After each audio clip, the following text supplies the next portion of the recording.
حبايب قلبي تالتة ثانوي، ايه الاخبار؟ يا رب تكونوا بخير. النهارده يوم الجمعه وصلي على النبي الاول عليه الصلاه والسلام. انا لسه جاي من صلاه الجمعه من شويه، وفيديو كل يوم جمعه زي ما احنا متعودين. بكل بساطه بقى الفيديو ده تشجيعا بس عن الاسبوع اللي فات احنا عملنا ايه. اول حاجه بالنسبه للفرنش، احنا الحمد لله عملنا لك كورس العظمه كامل وعليه خصم 50% زي ما اتفقنا المره اللي فاتت. تقدر تدفع 479 جنيه وتاخد الكورس كامل لحد يوم الامتحان، وليله الامتحان هديه كمان ب 479 جنيه بدل 879 جنيه. ده أول حاجة. طب لو حابب تشترك في الشهر الجاي، شهر 2، الشهر موجود ونزل منه أول حصة يوم التلات اللي فات. الحصص بتاعتنا هتنزل إن شاء الله السبت والتلات الساعة 7 بالليل. السبت والتلات الساعة 7 بالليل هتلاقي الحصة بتاعتك بتنزل بالترتيب. كل سبت وتلات الساعة 7 بالليل هتلاقي الحصة بتنزل. تلاقي الحصة تحتها التسميع وتحتها الاختبار بتاعها. تمام كده؟ بفضل ربنا عاملين شغل جامد جامد جامد في النص اللي هو بتاع النص الاول من منهج سنه ثالثه. جميل جدا جدا جدا. حل كميه رهيبه قوي قوي قوي من الاسئله هتظبط الدنيا معاك. عاوز الناس اللي هي مش بتراكم والناس اللي ماشيه خطوه خطوه معانا وخلصت اول حصه، دخلت الكورس امبارح او اول امبارح ودخلت، ما تراكمش عليه كده. انت خلصت حصه يوم التلات، فاضل لك بقى حصه يوم السبت وتمشي بقى سبت وتلات. تخلص الشهر بتاعك يا باشا، وامتحاننا هيكون على الشهر كامل يوم 29/2. هيكون في جوائز برضه وفي شهادة تقدير زي الناس اللي أخدت والناس اللي لسه هتاخد في شهر واحد. خلصناه الحمد لله. في ناس كتير قفلت وفي ناس كتير مكان مستوى ضعيف جدا، فتقدر انت بكل بساطة تلم.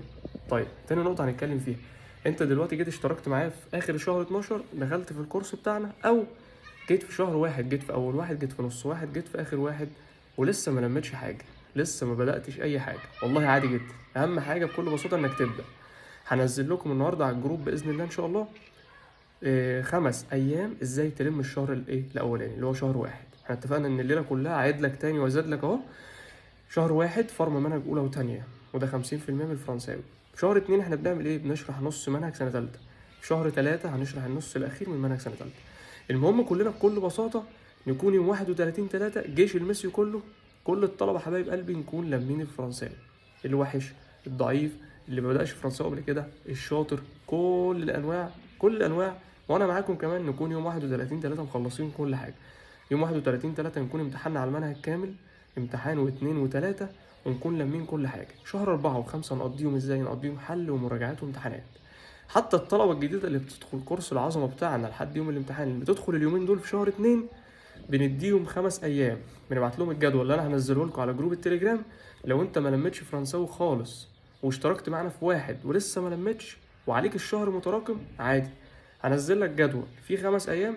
كل يوم مكتوب الحصة الأولى والحصة التانية، الحصة الأولى والحصة التانية اللي هو في أول يوم كلام فاضي، اللي هو الحصة 45 دقيقة. يا صلاة النبي عليه الصلاة والسلام، حد بيبيع.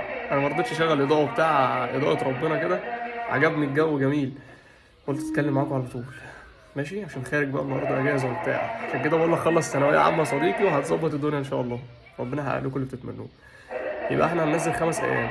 اول يوم فيهم الحصه الاولى والحصه الثانيه اللي هم قد ايه؟ الحصه الاولى 45 دقيقه، الحصه الثانيه 37 دقيقه، يعني حاجات بسيطه، معلومات جميله جدا وخفيفه جدا، حتى المذاكره فيها يعني مش تقيله. تاني يوم الحصه الثالثه والحصه الرابعه، حوالي برضه ساعه ونص، حصتين في ساعه ونص او ساعه وربع. بعد كده الحصه الخامسه والسادسه، بعد كده السبعة والثامنة. يعني 4 أيام أصلا تخلص ال8 حصص بتوع شهر واحد، مش 5 أيام كمان يا عم. احنا سايبين لك يوم الخامس تاخد فيه جزء الحل على الكورس كله اللي هو كان في شهر واحد، اللي هو على فرم منهج أولى وتاني. ده بالنسبة لتاني نقطة. يبقى اللي لم معانا وماشي بالترتيب وماشي في تاني حصة هنا، هيدخل على تاني حصة يوم السبت الجاي اللي هو بكرة الساعة 7 بالليل. انت كده 100 100 يا باشا. طيب اللي كان مراكم ولا تقلق، عاملين لك كل حاجة 100 100، ما تقلقش. تالت حاجة أحب أشجعكم، إحنا في الآخر هنفتخر بمجهودكم، بمجهودكم وتعبكم. عشان في طلبة بتقول لي يا ميسيو أنا بذاكر وبجتهد بس خايف في الآخر إن أنا مجيبش مجموع. ولا يهمك، سيب النتيجة بتاعت ربنا. النتيجة دي بتاعت ربنا، أنت أهم حاجة تسعة. تسعة مش عشان المحل بيقفل الساعة 9، لا. اسعى واعمل اللي عليك واجتهد، وسيب النتيجة دي على ربنا. ربنا سبحانه وتعالى مش بيعمل حاجة وحشة. كل الخير هتشوفه في حياتك بإذن الله. سيب النتيجة والمجموع وكل حاجة هتحصل في الآخر دي لوقتها.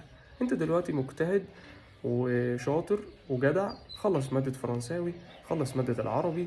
لو مراكم في حاجة تانية ظبطها، حاول تظبط كل حاجة بكل بساطة. الموضوع سهل جدا جدا جدا. انت اهم حاجة تعمل نظام لنفسك وتعمل وقت كويس لنفسك، علشان تقدر تكمل بيه ال3-4 شهور اللي فاضلين، عشان لما يجي عليك يوم الامتحان تبقى انت عندك نظام وسيستم ماشي عليه، مش بتذاكر اي حاجه ولا انت محتاس، وباقي اصحابك منظمين ومجتهدين وماشيين بخطه معينه. انا بقى عشان كده عملت حاجه ليكم اسمها سهره الخميس. سهره الخميس دي بقى ابطال هنعملها كل يوم خميس مع بعض، هنطلع لايف على جروب، قصدي هنطلع لايف على قناه اليوتيوب، هسيب لكم اللينك قبليها بنص ساعه ساعه. هنطلع تقريبا على الساعه 9:30 10، هنحدد لكم الميعاد، ودي هتكون جامده جدا. هنتكلم بقى ايه، هنتكلم شويه في الفرنساوي 10 دقايق نص ساعه كده، من 10 دقايق ربع ساعه نص ساعه، مش هناخد من وقتك حاجه، بس نطلع الطاقه اللي جوانا. اللي عنده طاقه سلبيه يجي يفضيها، اللي عنده مشكله نقدر نقول له ايه يعمل ايه، اللي كان مراكم في شهر واحد وقرفان من الفرنساوي نقول له يعمل ايه. طب اللي مجتهد وشاطر بس اليومين دول حاسس ان هو بينام كتير او مكسل يعمل ايه. طيب اللي حاسس دايما بالذنب يعمل ايه، ان هو مثلا بيذاكر ويجتهد بس حاسس ان هو محبط وطاقه سلبيه جدا وحاسس بالذنب ان هو مقصر، هيعمل ايه. نتكلم برضو عن الحياه الخارجيه بعيد عن الثانويه العامه وفيما بعد الثانويه العامه، ايه الشغل اللي تقدر تشتغله، ايه الوظائف، الحاجات اللي خاصه النت. نقدر نتكلم شويه عن البرمجه، نقدر نتكلم شويه عن الماركتينج، نتكلم عن سوق العمل اليومين دول. مش كل حاجه ثانويه عامه ثانويه عامه، ندردش مع بعض، اللي عنده مشكله نحلها. وكمان هقول لكم على نظام انا كنت بستخدمه في ثانويه عامه، جدول بذاكر بيه، كنت بذاكره وبشتغل عليه، وكان هو اللي بيخليني انجز، كان بيخليني انجز. ولحد النهارده انا عندي 24 سنه ومدرس فرنساوي، ولسه ماشي بالجدول ده، اللي هو لازم خطه تنظيميه الاسبوع اللي انا ماشي عليه. وهقول لك حاجه جميله جدا ويا رب تنفعكم. واحنا اهم حاجه يعني كلامنا يكون مع بعض، ننفع بعض، يعني انت تنفعني بحاجه وانا استفاد منك بحاجه، يا انت تستفاد مني بحاجه، ويبقى كده احنا قضينا الرساله بتاعتنا او ادينا الرساله بتاعتنا على اجمل وجه. يا رب تكونوا بخير. لو ما اشتركتش في الكورس بتاعنا كورس العظمة كامل للسنة كلها فايتك كتير. لو ما دخلتش شهر 2 ولسه عليك تراكمات يا باشا في شهر 1، انجز عشان تدخل في شهر 2 في أسرع وقت، علشان يوم 31/3 اللي كان مراكم واللي كان نايم واللي كان شغال التلاتة يتساووا ببعض، يوم 31/3 نكون مخلصين كل حاجة. بالتوفيق جدا، ربنا معاكم، واتمنى تكونوا مبسوطين من الشغل. اشوفكم على خير، ويا رب كل واحد فيكم يحقق اللي بيتمناه. السلام عليكم.